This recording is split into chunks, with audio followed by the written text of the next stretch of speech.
This Week in Startups is brought to you by Blue Apron. Check out this week's menu and get your first 3 meals free with free shipping by going to blueapron.com/twist. And Wistia. Create your free Wistia account today and get started hosting your videos in just minutes at wistia.com/twist. Our iTunes review of the week is from Boggs NYC. Jason brings to bear his experience as an entrepreneur and investor to deliver an insightful, compelling, timely, and timeless look at the startup ecosystem.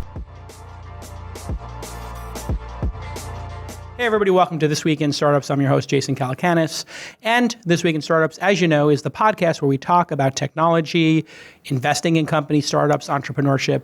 But today we're going to take a little bit of a turn and we're going to have a good friend of mine, Sam Harris, on the program. Many of you know Sam Harris through his work as an author, Letter to a Christian Nation, End of Faith, Waking Up, tons of amazing books about philosophy, the brain, belief. But Sam has become, I think it's sort of like a Sam 2.0 now that has emerged, which is you've started talking about a whole nother group of topics. It seems like artificial intelligence is perhaps one of your most recent obsessions. Yeah.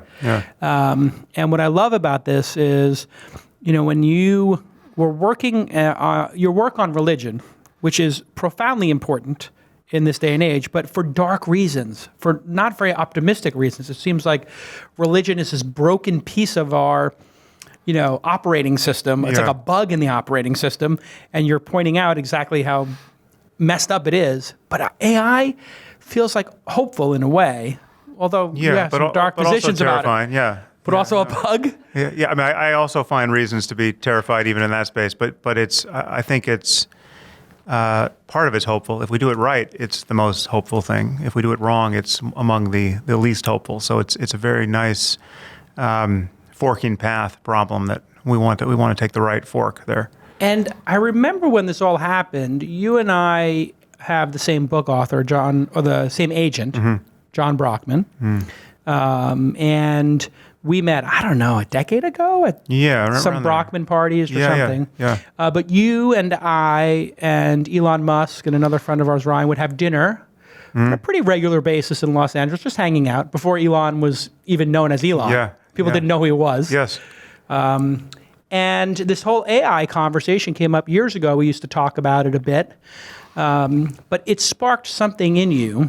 What is it about AI that makes you so obsessively interested in it? Because your podcast seems to be 50% artificial intelligence right now. Yeah, well, of late. Well, it really was Elon who got me worried about this initially. As your listeners probably are aware, Elon and a few other very high-profile people started making very worried noises about the progress we're making in AI. So it was Stephen Hawking and Max Tegmark and a few other people, in addition to Elon. I think Bill Gates was in there. So there was a period of like 2 months where some reasonably famous people said this could all end very badly, and it could end, it seems likely to end bad. There are more ways for it to end badly than for it to end well. And most of them, certainly many of them, I know Elon was, were inspired by Nick Bostrom's book, Superintelligence. And Nick Bostrom's a philosopher at Oxford, has some very interesting, if quirky, positions on a variety of topics. He's the philosopher who recently popularized this notion that we could be living in a simulation. Right. And so Nick is an interesting guy, and he wrote this. He really just looked. He's not the only person who's done this, but he looked at all the ways in which failing to solve what he calls the control problem for AI, and it's also called the alignment problem, the ways in which we could build machines of superhuman intelligence, which, for whatever reason, are not perfectly aligned with our goals and our values. And this misalignment could be catastrophic. And it's not armies of Terminator robots attacking us. It's not a vision of AI becoming spontaneously malevolent. It's just any distance between its goals or its criteria for success and our own could become catastrophic in the event that we build something that is autonomous, smarter than we are, and not necessarily totally responsive to our reining it in, and as you might imagine, something that's smarter than we are might not be. And it seems like the Superintelligence book sort of got everybody tuned into it, but the company that Google bought, DeepMind, which Elon was an investor and on the board of, people I think don't remember that, that company had made some very significant progress in, I don't know if we can call it self-awareness, but programs that could, for example, beat video games or, without having ever played them before, just sort of learning very base functionality, I guess what we call wide AI as opposed to narrow AI or general AI. Yeah, well, it's still, so the goal is, and the scary goal is what's called general AI. So the idea is that now we already have AI. We have what's called narrow AI, which is specifically focused on tasks. Yeah. And it's totally brittle, and so the best chess-playing computer in the world can't play tic-tac-toe or checkers or anything else. It's just a dedicated system.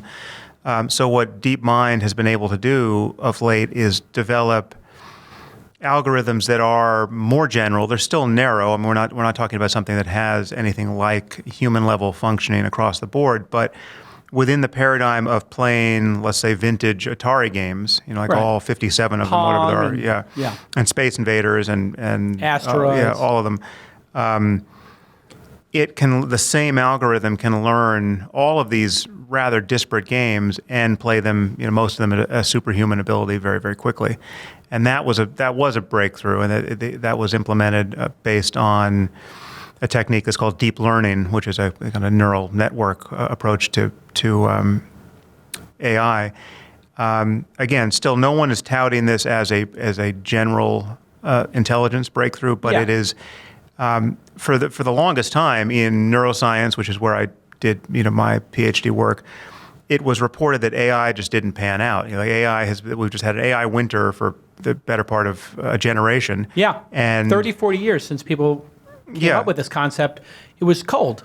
Yeah, and yet people had been making progress that I wasn't aware of, and certainly most people, even people who are outside the very small community of maybe 300 people or so who are actually doing this work, are unaware of how much progress has been made. And so when I went, to go back to how I got into this, there was this conference in Puerto Rico 2 years ago. Yes, that Elon, the famous conference. Yeah, so I just grabbed Elon's coattails and went to that conference with him.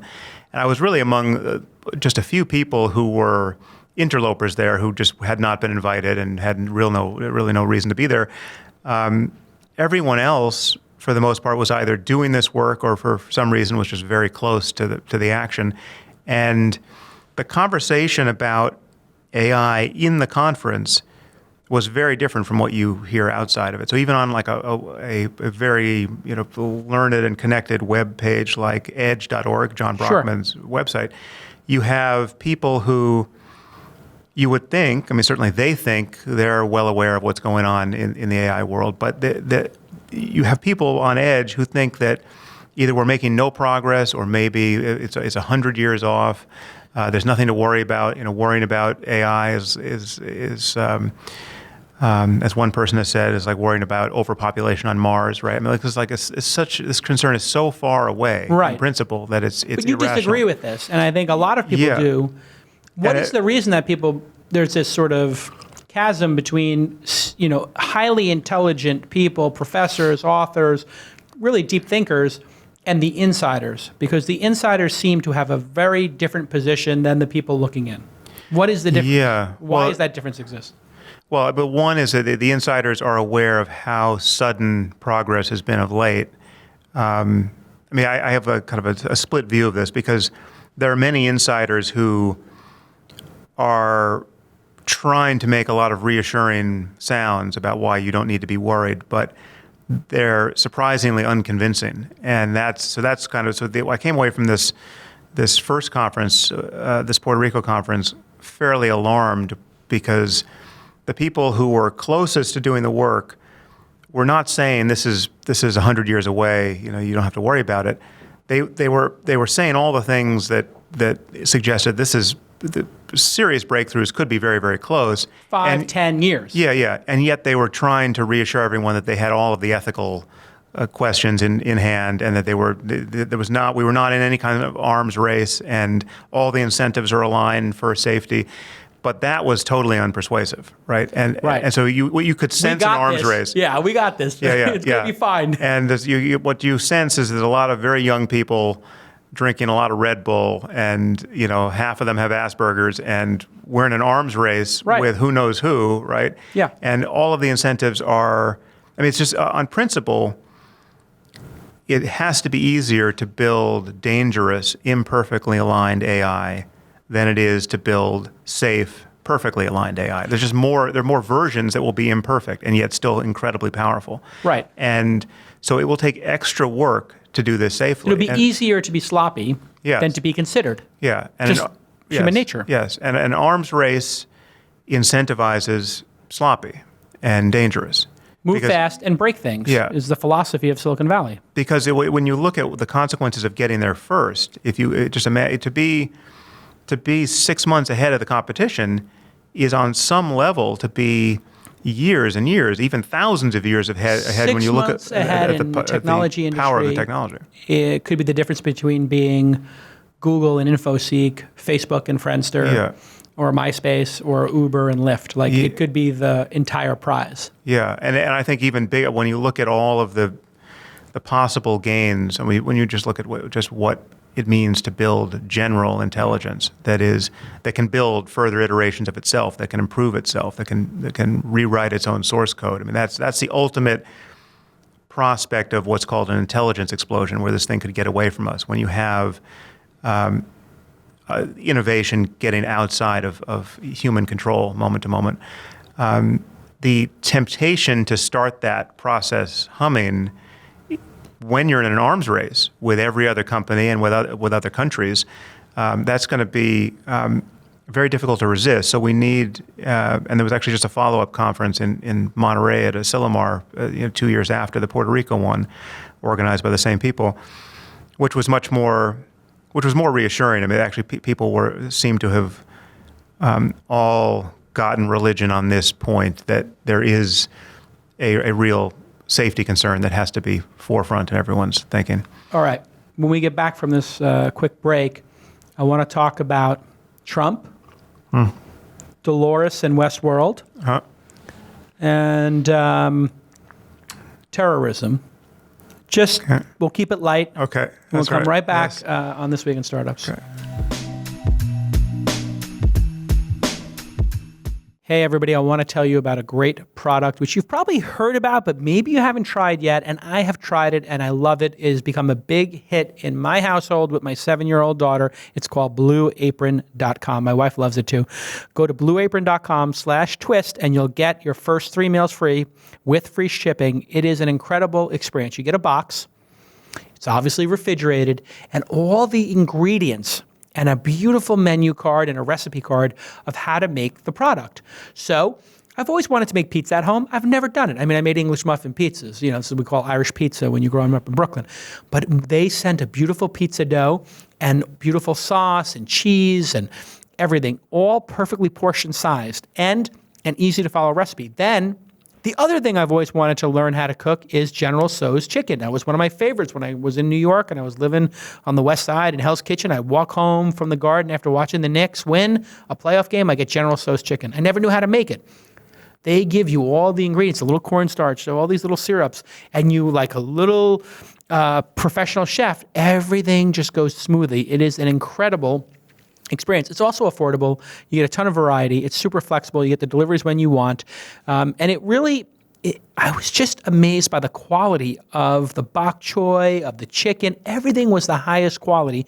And it saves you not only from going to the supermarket, not only from getting a recipe, but also the portion sizes and how to put this all together. It makes cooking delightful again, and they are in partnership with 150 local U.S. farms, fisheries, ranchers, and they, so I'm a big seafood fan, and we love going to the Monterey Bay Aquarium. And when I went there last time, they had this beautiful card that told you which fishes you should order, which are sustainable, but it's very hard to actually get that certified. People lie when they sell you fish. You don't know what you're getting. You don't know if it's actually sustainable or not. And even some of the stuff that's farm raised is actually not good for the environment. Well, you know what? Blue Apron takes all that away. They do all of that important work for your family. And it's very important to our family that we order sustainable stuff and we don't take stuff from the ocean that's not sustainable. It's a big movement amongst considered people. So the fact that they use the Monterey Bay Aquarium Seafood Watch list to me and their standards is very impressive. Prep is, 30 minutes, 40 minutes. It's super, we did it faster in some cases, but we're fast cooks. It tastes great. It's easy. It's a better way to cook. It is a better way to cook. And also delicious. I made this beautiful Sicilian pizza and my daughter ate it all. It was one of those great experiences where she was looking in the oven, counting the minutes. So blueapron.com/twist, blueapron.com/twist, TWIST, and you'll get your first 3 meals free with free shipping. It is amazing. All right, let's get back to this amazing program. Hey, everybody, welcome back to This Week in Startups. My guest is Sam Harris. You can follow Sam on the Twitter, samharris.org, O-R-G, and you can visit his website, samharris.org. You should listen to his podcast. Does your podcast have a name, or is it just Sam Harris? Just Waking Up. Waking Up is the name of the podcast. Yeah. Okay. I think, by the way, just as a total aside, somebody asked me what my favorite podcasts were of late. And I said there's 2 podcasts that I can't stop listening to. One is yours, and the other one is Bret Easton Ellis, the famous author of American Psycho and Less Than Zero. Yeah. And I have to say, if you don't listen to Sam's podcast or Bret Easton Ellis, subscribe now. What I love about both of your podcasts is you both seem like you were built for this medium because you have deep knowledge of what you're talking about, and I get the sense that you don't care if people don't like your opinion about a certain topic. How has becoming a podcaster been for you?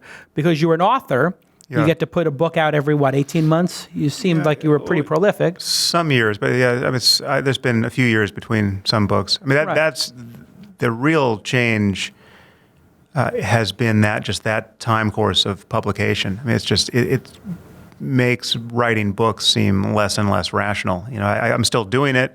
It's I think there are things that are still best done in a book, but insofar as your goal is to actually communicate with people in some kind of timely way. Yeah.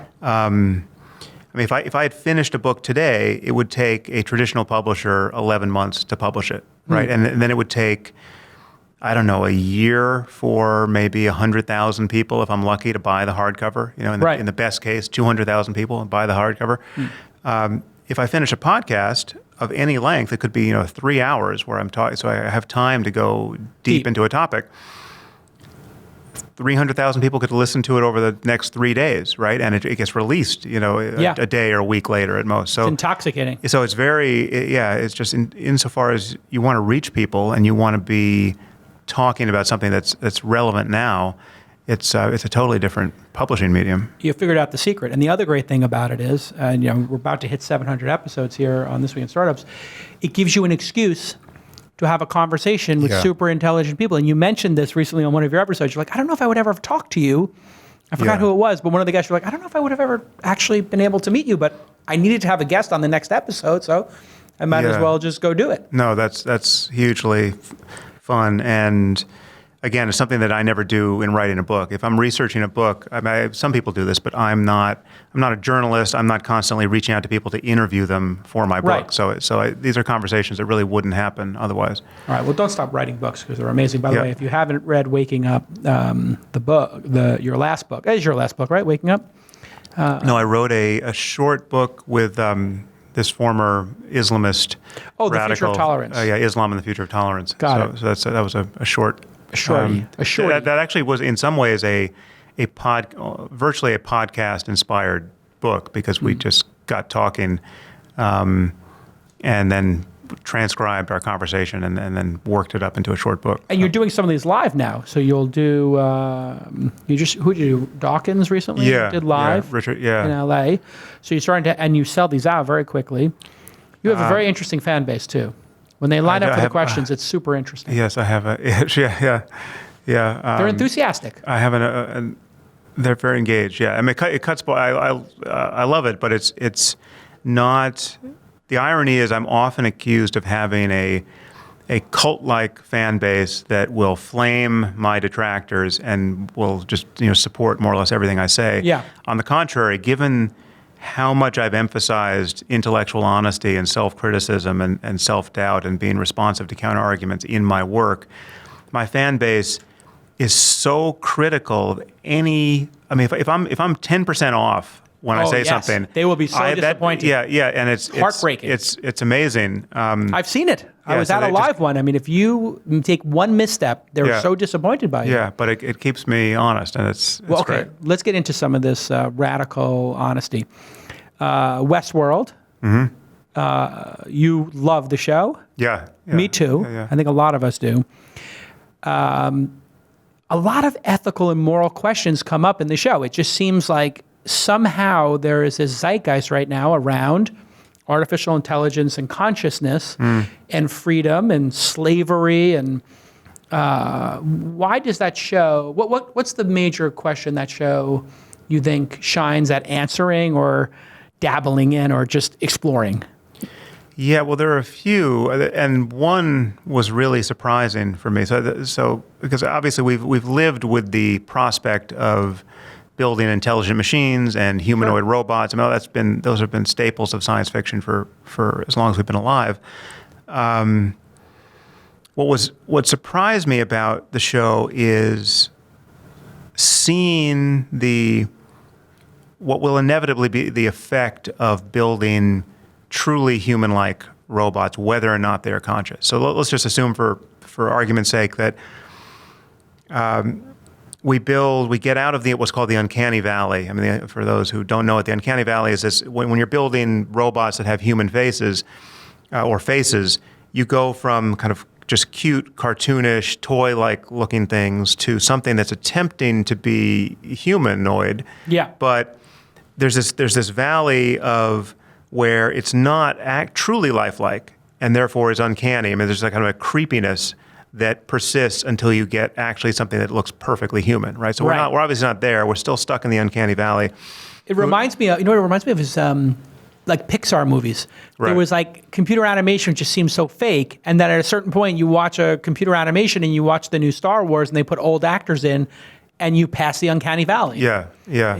So what surprised me about Westworld is, and again, I'm sure other people have had this insight before, but is that when you get out of the uncanny valley, two things happen. One is you will assume these beings are conscious, whether or not they are. So if we haven't solved the question of how consciousness emerges on the basis of information processing or whatever it actually is born of, if that is still scientifically mysterious to us, we can lose sight of whether or not there's anything here to even think about, because we will simply be convinced that these machines are conscious. I mean, whether they're not. Whether or not they are, right? Yeah.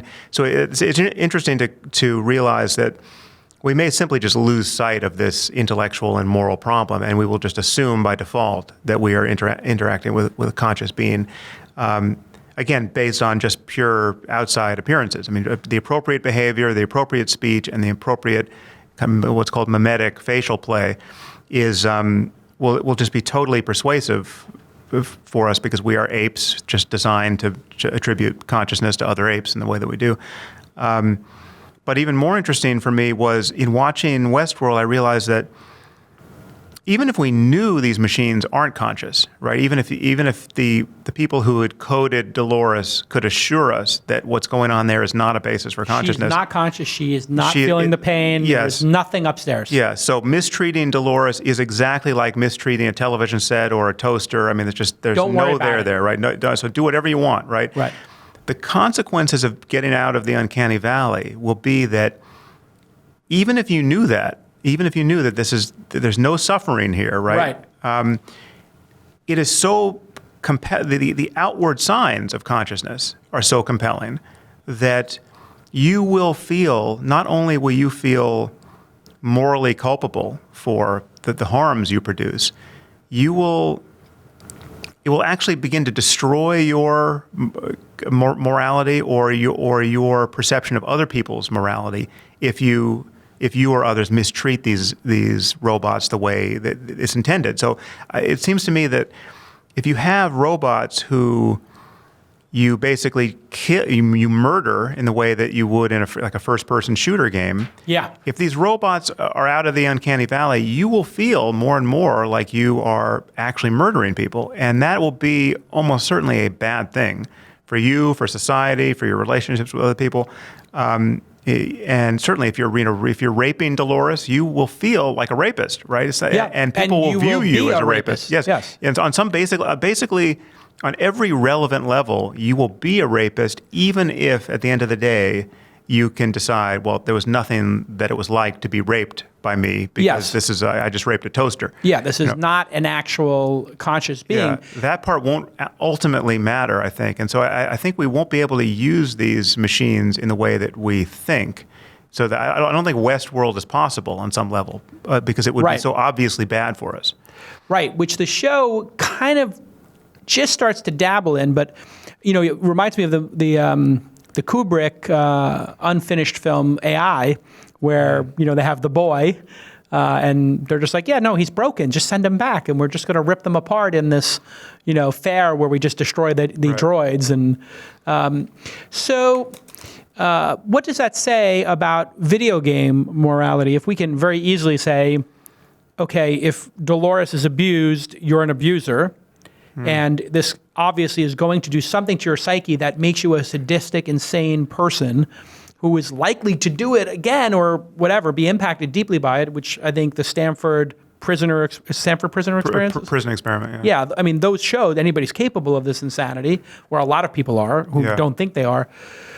Then is it easy to make the jump that playing violent video games would make a person violent and could inspire violent behavior? Where do you stand on that? Because that seems to be something the video game people say, no, we have no culpability. If people are practicing murdering people in our game and beating them up in Grand Theft Auto, that is just play. Yeah, well, there's some research on this, and as far as I know, it's all shown that there isn't an effect here, that video games are not leading to an increase in violence. In fact, ever since we've had video games, not that there's any causality here, but violence has gone down precipitously in almost every sector of society since we've had first-person shooter games. So there hasn't been a spike in violence. I think the difference is there's enough of a difference between even the most compelling video games and something like what we're seeing on Westworld. I mean, like you don't feel like you're killing people or raping people or cutting people's heads off. Whereas if you were in a situation where it was indistinguishable from doing these things in real life, you'd be in a very different situation. And I think the kinds of callousness that we would worry about inculcating in people, just like the fact that you could just purely for entertainment's sake go to war and kill non-combatants just for the fun of it. The desire to do that, the experience of having done it, the way in which that experience is indistinguishable from you actually interacting with real people an hour later, I think all of that begins to erode normal psychology in ways that video games really haven't pushed. Yeah. Do you think people in Westworld or in, let's say, our world, when Westworld becomes our world, which we're probably, I mean, if I had to put a number on it, I'd say somewhere between 15 and 30 years from now, we'll have a Westworld-like experience. In other words, the uncanny valley will be crossed. If you had to pick an over-under, if we were going to bet? I don't know. Pick a number up, and I'll bet either over or under. Well, but there are two problems here. There's the AI component, and then there's just the cosmetics. Let's go uncanny valley. Uncanny valley component, which is a person comes in. It's almost like a Turing test. Person comes in here, interacts with somebody for 10 minutes, and would be fooled. Well, a robot. But that does grab some of the AI component too, because you need sufficiently advanced general AI to fool a person. To pass the Turing but I'm test. only giving you 5 or 10 minutes with the robot, so it's not like you're going to be able to put it through a lot of paces. But these do break apart. Like we could solve the AI issue and have something that would pass the Turing test in some other mode, but still our robots look terrible, right? And that could persist for a time. Okay. Or we could get truly lifelike robots that just look kind of retarded because we haven't solved the AI problem, right? All right, so let's go. I don't know which to expect first, but I think those are quite separable. Okay. Although I guess one the first would get us the second. If we had superhuman AI, you would have to be able to figure out. Yeah, we could ask. Figure out how to make these masks look better. Yeah, AI make us a better looking android. Yeah. All right, so here we go. That would collapse pretty quickly. But I think the reverse is quite possible, that we will get cosmetically perfect robots where the AI just isn't there for quite some time, or a decade or more. Okay, so a decade to get the perfect robot. Right. So let's make it a dual bet. So perfect robot, perfect AI that's can fool somebody in an hour-long conversation at a bar. I'm going to bet we get we get out of the uncanny valley first, so we get perfect-looking robots. Set an over-under. 10 years. Okay. And we get those robots truly passing the Turing test in 10 or 15 years after that. I take the over on both. I'm going to put 25 years before we have something. We have Dolores 25 years from now. 25 years from now? Oh, wait, that's a good line. So when you had 15, it was easy for me to take over, but then you kind of put it at 25. Because I could see it taking 20, I could see it taking 30. You said a good line. You'd be a good... This is the fun of gambling. Yes, to take I'm taking the over. Of that bet. Okay. I'm taking the over, which means we'll be 70 years old when this bet comes to fruition. We'll just do Omokasa at Nobu. Okay. We'll settle the bet. Agreed? Yes. All right. When we get back from this last break, I want to talk about Trump and truthfulness and what you think is happening in America today, and how should technologists look at their role in the world on a moral and ethical basis when we get back, especially with the new stuff on This Week in Startups. Yes. My favorite video platform is back as a partner here at This Week in Startups. You know I love and use Wistia all the time. Go to thisweekinstartups.com and you will see the amazing Wistia videos in beautiful, beautiful HD and without all the cruft and crud that other video platforms put around videos to make them disgusting and unwatchable and to just pummel you with marketing. You hate it, don't you? I do too. Video is critically important. Listen, you're listening to my voice right now. You understand video is where it's at. Young people, old people, busy people, business people, everybody wants to hear your message directly from you looking into the camera. I'm watching you right now. Wistia helps you connect directly with your audience. And who else uses Wistia?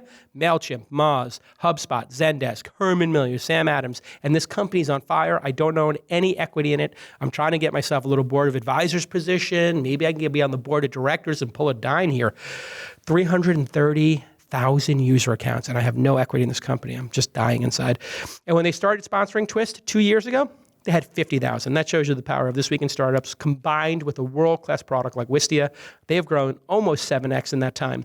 Amazing analytics. You can look at the trends and look at the streams. You can see exactly where different users view videos, watch a video a second time, and you can make people log in to see certain videos. You can ask them for their email to watch the video and grow your email list. And I told you many times, every email you get for your company is worth between, in my estimation, $10 and $100, depending on your business. And you want to capture those emails before and after the video plays. It is the most effective technique for growing your email list. And email lists are critically important for every startup, every small, medium-sized business, and even big businesses. People ignore it. They ignore video. They ignore email at their peril. So it's super easy to use. There's lots of support. And it's integrated with 20 email and marketing automation tools. So you can share your videos with everybody on your list. There's tons of resources to help you get off the ground with video marketing. So don't be scared of video marketing, because you can just simply go on Wistia and watch all their tutorials. They have an amazing blog where they teach you all kinds of cool things. And you can download these guides for choosing the right microphone, like this one, a Neumann. I have like a $3,000 microphone. You don't need to go as crazy as I am. You can get like the $300 or $400 Shure microphones. But anyway, lighting setups for $100, using video and email together, anything. They teach everybody how to use video effectively. I love the product. I use the product. I've used it for years. It's the solution that I was looking for when I wanted to get off those other gnarly platforms that try to hijack your users and won't let you do things like get your emails get emails from your own customers. Think about that. You put your videos on other platforms, and they take the email, and they won't give it to you. Kind of heavy-handed, right? You don't want to be on other video platforms. You want to have somebody in your corner, and Wistia is in your corner.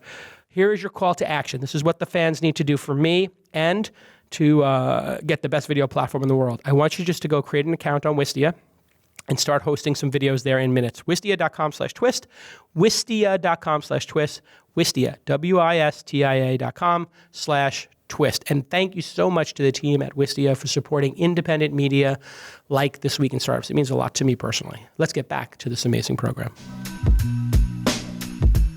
Hey, everybody, welcome back to This Week in Startups. My guest today, Sam Harris, the author, the podcaster, thinker. And just, I have to say, like, one of the great relationships of the past 10 years has been getting to know you. It's just really been very nice to, like, we've had so many like long, deep conversations. It was the first one we've ever recorded. But it really has been a pleasure. Well, for better or worse, you're my go-to guy for, for better for me, probably worse for you. When I need to send an email to someone answering some technical business question. Yeah, I'm like, boom, I got that. Like, I'm just can't hitting you at 2 a.m. Yeah. But I can't. But it's great. I think I can say this. Maybe I'm not allowed to, but you're working on an app. Yes. I don't know if you're prepared to tell anybody what it does. No, I have teased this on my podcast because I was far too optimistic about the development time. I mean, obviously I don't know what I'm doing here, but you've put me in touch with people who do know what they're doing. And it's coming along nicely. Yeah, so it's I think I'll probably be in beta in about 6 weeks or so. Excellent. So we'll have an app coming out, but you're not ready to say what it does. Well, I've said some on my podcast. It is a meditation app, but not exclusively a meditation app. So it will be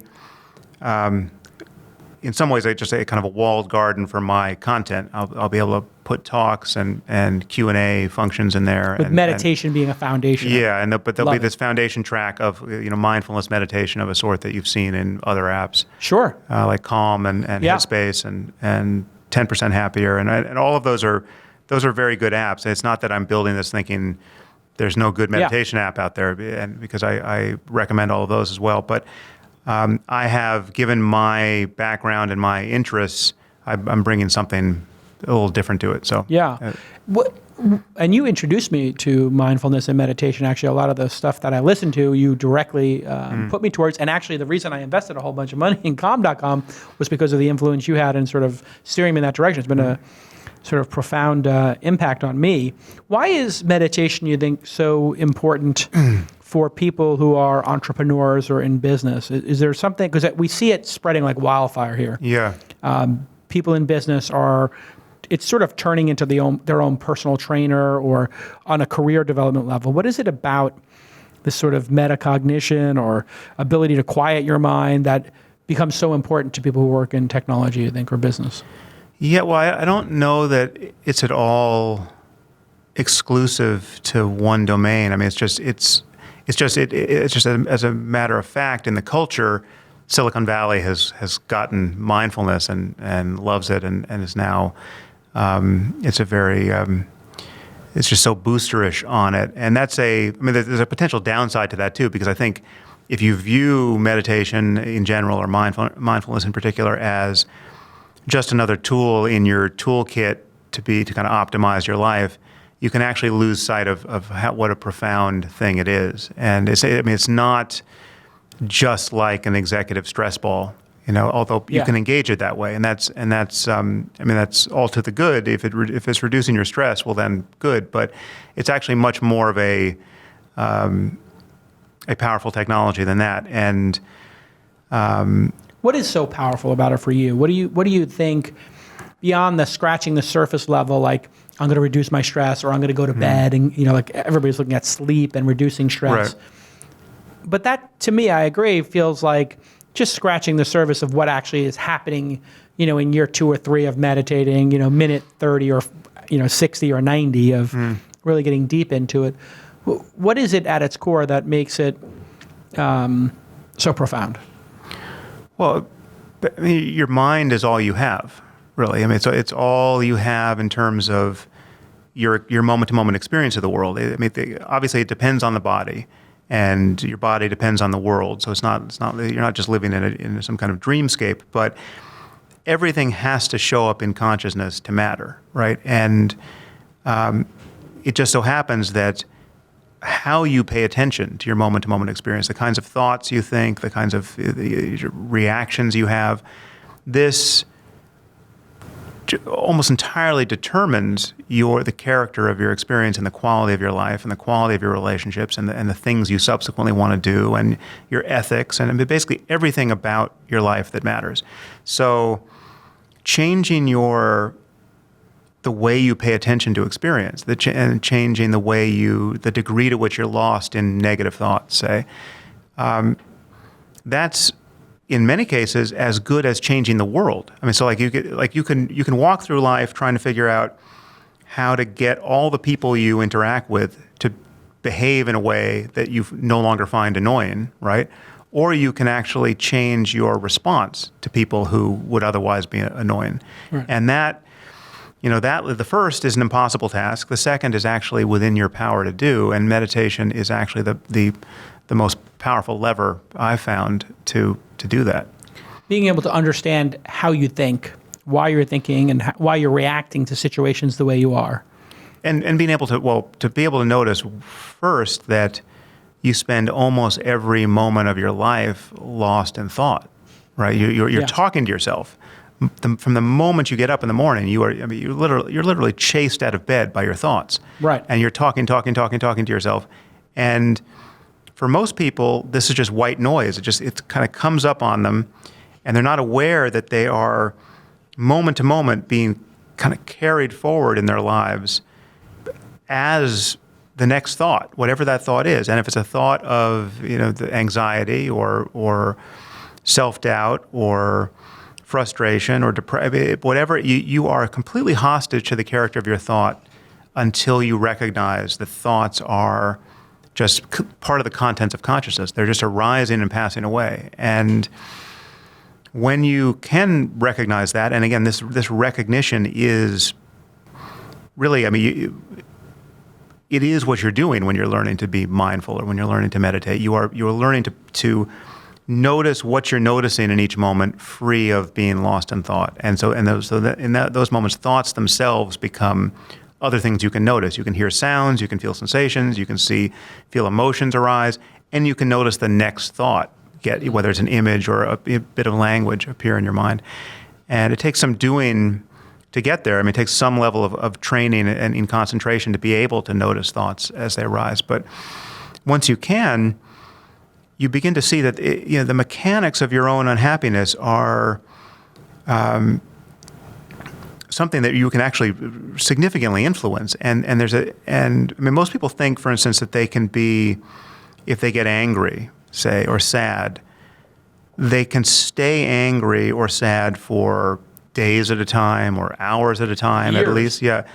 But you actually, when you see how thoughts arise and pass away, and how thoughts kindle, various emotional reactions, and the physiology of an emotion, let's say like anger, it has a certain half-life. But if you are not continually resurrecting it by thinking of all the reasons why you should be angry, right? Or replaying the conversation in your mind that's making you angry, it dissipates very, very quickly. The energy of anger in your body or in your mind falls off very, very quickly. And so, unless you continually bring it back up and hit the lost in thought. Yeah, you hit the replay button. Exactly.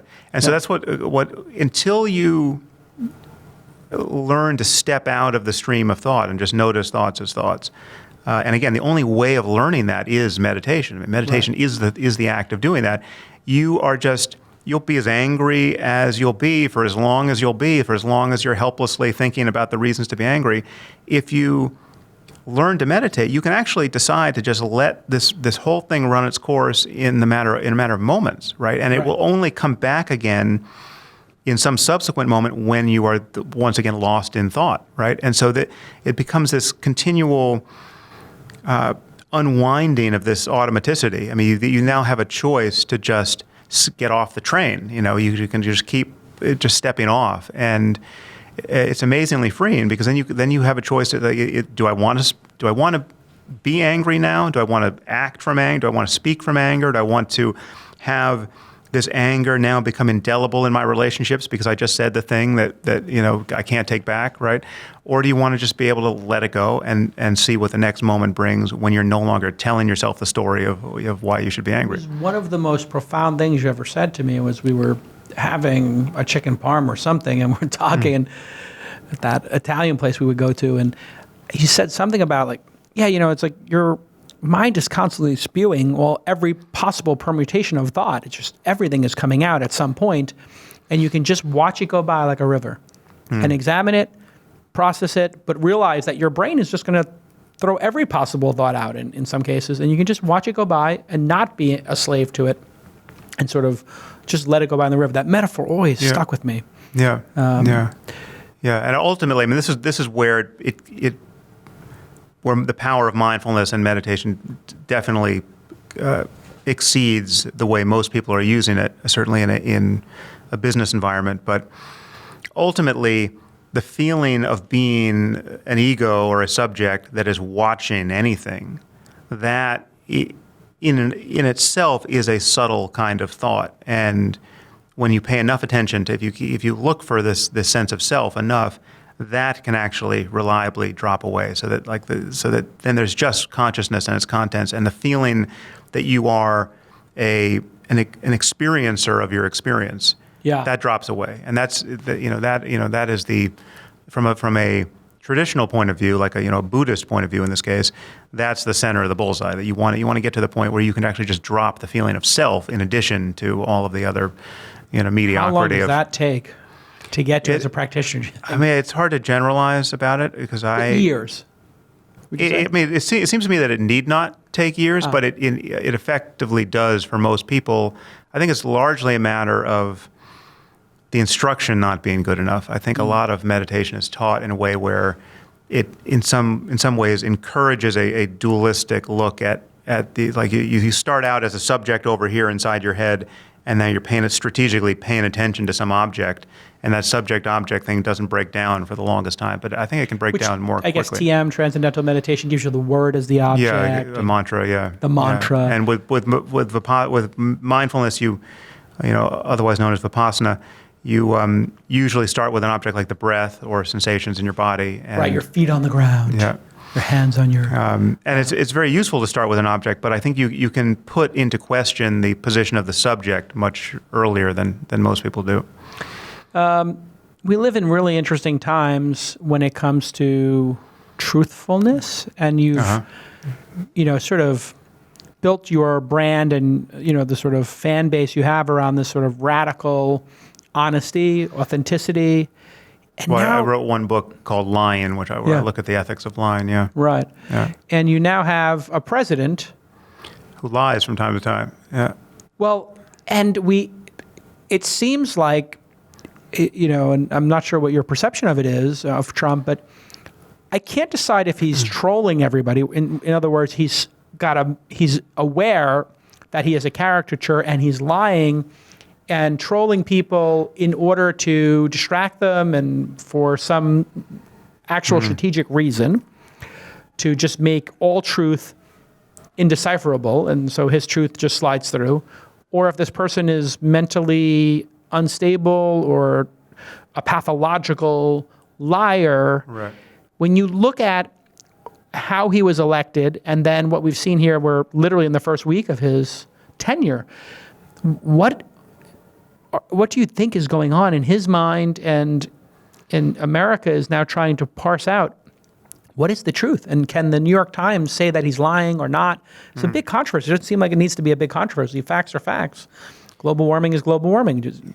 Yeah, well, what's happened? What's interesting and depressing to realize is that either one of those doors you open, it forces you to conclude that at least he's a deeply unethical person, right? So so either he has got some kind of irrepressible commitment to, he's got some kind of narcissistic personality disorder, which is leaking out into the world in the form of this compulsive lying, right? Lying on a scale and at a velocity that we have never seen before, and lying in ways where there's not even a pretense that he will be believed, right? It's like it's a complete repudiation of the expectations of any audience. Like, I mean, the example for me that was most striking, I think it was during the second debate, presidential debate, and he had recently tweeted about the beauty pageant contestant. He said he told his followers to go look for her sex tape. Right. It was a sex tape that doesn't exist. And Anderson Cooper asked him in the debate about, well, was this presidential? Or well, explain yourself here. You tweeted about a sex tape that doesn't exist. Right. And Trump said, never happened. Right. And then just tried to move on. And Anderson said, no, listen, everyone saw that tweet. Right. He said, never happened. And then, at that moment, I thought Anderson Cooper just failed to be the journalist he should have been. He should have just turned to camera and said, okay, we've got 90 minutes for this debate, but we're stopping. For a second. We'll stop here because we have one person who's just simply lying to all of America right now. So you had to go to the mat at that moment, and he didn't do that. But when you think of it from Trump's side and the side of his fans, there was literally no one in the world who believed him. Like even his most rabid fan knew that he had tweeted about that sex tape. Right. So there was just like, this is not the way normal liars function. I mean, normally when you're lying, you are inserting a lie into the space provided in such a way as to keep everything else aligned with the expectations of your audience so that it can be believed, right? This was just... A lie is crafted, right? Yes. Like, this is just a steamrolling over everyone's consensus reality. Broke all records at his inauguration when clearly there's verifiable data that you did not. Yeah, exactly. So there's something. So to go back to your first question, is he mentally ill in some way, and this is the result, or is he some kind of genius of manipulation where he just realizes he can, for whatever purpose, achieve his ends by treating people this way and treating facts this way because of the nature of his supporters and because of just how the media can't adequately respond to lies that come pouring in with this kind of frequency. And so I don't know which of those is true. You sort of hope that he's a pragmatic kind of genius of manipulation who's like not ideological. I mean, this is when you think of why someone like Peter Thiel supports him, I think it's on the assumption that the second is true, that he's doing this, he's trolling because it works, he's got his Twitter account. It's a technique for manipulating people, destabilizing the normal, he's sticking a stick into the wheel. Shaking something up. Yeah. And he's going to burn it down and then build it back up. Right. And so there's in my view, there's really two alternatives here. One is just pure chaos. I mean, there's just the chaos of his narcissism and self-interest, and he's just a wrecking ball that is swinging through all of our lives and institutions, and who knows what will happen. Or he is, let's say, behind closed doors, much smarter than he seems. I mean, this is another thing. Forget the lying aside. One of the things I find so objectionable about him is that, I mean, I have never seen someone in public life whose statements, when you transcribe them, are so vacuous. I mean, they're so punishingly without information. I mean, he will repeat the same thing 3 times in a paragraph, and it was meaningless the first time, right? And he's got all of these filler words, and it's just it's incomprehensible. And I am willing to make the usual allowances for inarticulateness, and if we get this conversation transcribed, we will find that both of us speak in a way that on the page looks like bad writing. Right, we're not speaking in totally grammatically complete sentences or paragraphs. Editor, we're not reading from a script, and we're kind of there's meandering that happens, and there are clauses embedded in places where you wouldn't want them. But when you look at how Trump speaks, his statements are as empty of content as can possibly be the case ever in politics. Right. And that's married to a kind of a sense of self-importance and a narcissistic concern about the most petty possible things. So like, the crowd size, for instance, at his inauguration. You saw his speech to the CIA, right? You saw it. Yeah. He looked like somebody who's slightly unhinged. Yeah. But the fact that he's focusing on that there, in the way that he was, to the degree that he was, and that was eclipsing everything else he could have usefully said. Right now, you have to think either he's some kind of genius who realizes that works for him in some way. Yeah. I don't see that. I mean, I think it's much. I think if I had to bet, I would put the odds, 99%. That he's not savant, media genius. He is just. We're just getting like a person with no impulse control, who hasn't thought anything through, who is deeply uninformed about almost everything you would want him to be informed about, who's bringing people on who are of very mixed quality based on who gets recommended to him and who's loyal enough to be in the role. And he'll get somebody who's seemingly good, someone like Mattis, who is not scaring anyone. But then he'll get Flynn right beside him, who seems far less stable. And all of that's just haphazard. There's no genius behind the curtain figuring things out in advance. And so I'm worried that he really is just the pure chaos president, and we are just left to. I mean, this is like a pressure testing of our institutions and our norms of government. We're stress testing what the founding fathers built. I was literally talking to somebody the other night, and I was like, "What exactly is an executive order, and how does it work?" Because I know that I have an idea of what an executive order is, but like it can't override a law, but it's sort of like a generalized instruction. Like we didn't open the rule book up here. Yeah. I mean, there are a bunch of rules that were set in place, and we assume people are playing by the rules. But I think we're going to have to take a deep look at exactly what each rule and how were they intended to be deployed and why they were created in the spirit of these rules.